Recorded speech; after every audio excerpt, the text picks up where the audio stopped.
Hello friends, welcome in NAS success point YouTube educational channel. आज इस video में हम क्लास 6 के ज्योग्राफी के चैप्टर 3 के बारे में पढ़ेंगे और टॉपिक है मोशंस ऑफ द अर्थ, मतलब पृथ्वी की गतियां। पहले की क्लासेस में आप लोग जान चुके होंगे कि 2 टाइप्स के अर्थ के मोशन होते हैं, एक रिवॉल्यूशन और दूसरा रोटेशन। लेकिन ये होते क्या हैं, ये जानेंगे इस वीडियो में। तो चलिए ये बात करते हैं रोटेशन की। तो रोटेशन क्या है? Rotation is the movement of the earth on its axis, मतलब पृथ्वी का चक्कर लगाना अपने ही एक्सिस पर। लेकिन ये एक्सिस क्या है? एक्सिस नॉर्थ पोल से साउथ पोल को कनेक्ट करने वाली एक स्पिन है जो कि इनविजिबल है, इमेजिनरी है। सिंपल से वर्डों में अगर कहें तो दिन और जो रात होते हैं वो रोटेशन की वजह से हो रहे हैं। आगे रिवॉल्यूशन। रिवॉल्यूशन क्या है? Revolution movement of the earth around the sun. It means पृथ्वी सूर्य के चारों तरफ जो चक्कर लगाती है एक फिक्स्ड पाथ में, मतलब हर साल वो उसी रास्ते से होकर के गुजरती है, उसको ऑर्बिट भी कहते हैं। तो ये हुआ रिवॉल्यूशन। आइए बात करते हैं एक्सिस की। एक्सिस एक इमेजिनरी लाइन होती है जो कि नॉर्थ पोल से साउथ पोल को कनेक्ट करती है, पृथ्वी के अंदर की तरफ होती है, दिखाई नहीं देती। और ये जो एक्सिस है 66.5 डिग्री का एंगल बनाए हुए है, किससे? अपने ऑर्बिटल प्लेन से। ये ऑर्बिटल प्लेन क्या है?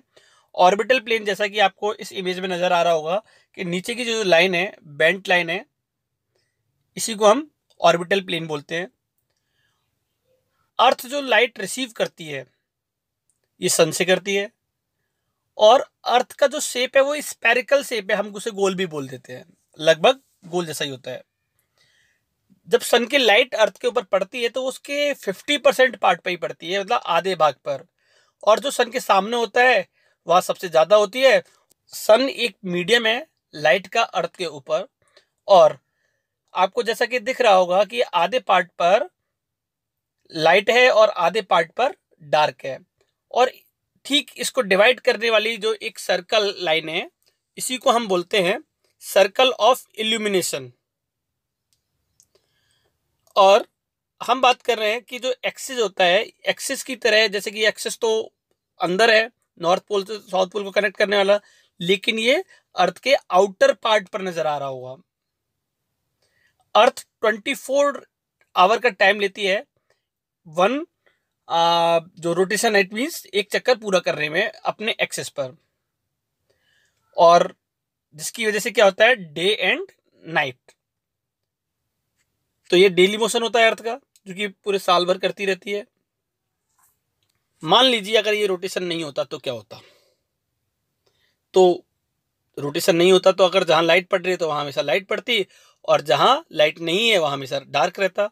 और इसकी वजह से जहां लाइट है वहां पर तो बहुत ज्यादा टेम्परेचर हो जाता, और जहां लाइट नहीं है वहां पर डार्क तो होता ही होता, लेकिन वहां पर जो वाटर है या फिर जो भी हमें दिखाई देती चीजें वो जम जाती, बहुत ठंडी हो जाती, और वहां लाइफ जीने के लिए हमें जो सर्कमस्टेंसेस, परिस्थितियां चाहिए होती हैं, कंडीशंस, वो नहीं मिलती। दोनों ही तरफ नहीं मिलेंगी, क्योंकि दिन और रात दोनों होना जरूरी होता है। आइए जानते हैं ड्यूनो में क्या लिखा हुआ है।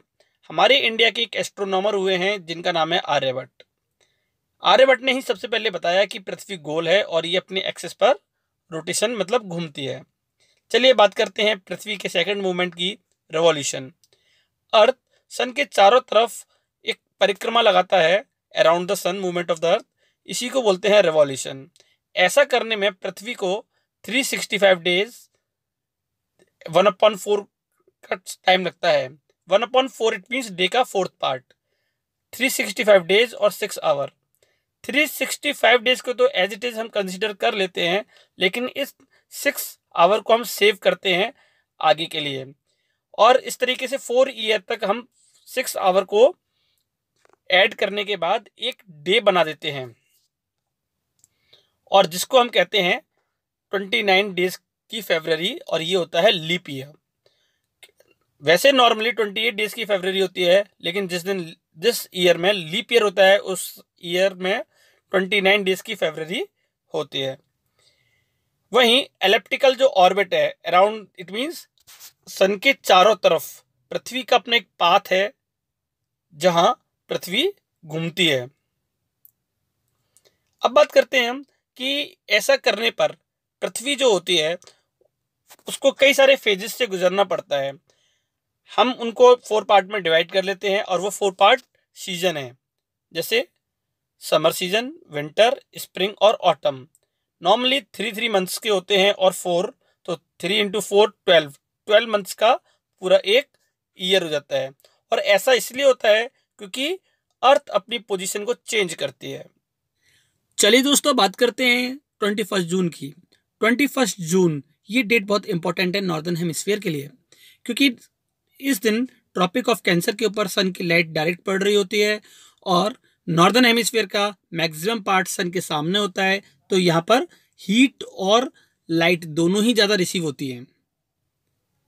और इसकी वजह से हम देखते हैं कि जो पोल्स वाला एरिया है, वो पोल्स वाला एरिया लाइट तो मिलती है लेकिन हीट उतनी नहीं मिलती जितनी ट्रॉपिक ऑफ कैंसर के ऊपर, क्योंकि ये स्लाइटली, अगर हम देखें, स्लैंटिंग है।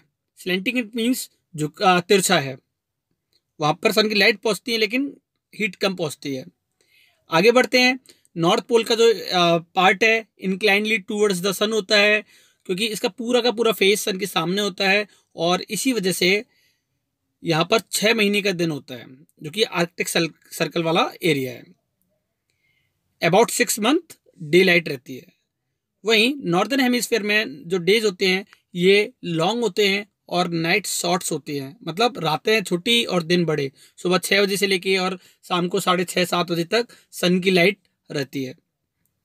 वहीं इसके अपोजिट सदर्न हेमिस्फीयर में अपोजिट होता है कि वहां पर नाइट जो होती है वो लॉन्ग होती हैं और डेज शॉर्ट होते हैं, क्योंकि वहां पर सन की रेज डायरेक्ट नहीं पड़ रही होती है। और ये जो सिचुएशन होती है जब सन की रेज नॉर्दर्न हेमिस्फीयर में डायरेक्ट पड़ रही होती है, तो इसी को बोलते हैं समर सोलेस्टिस।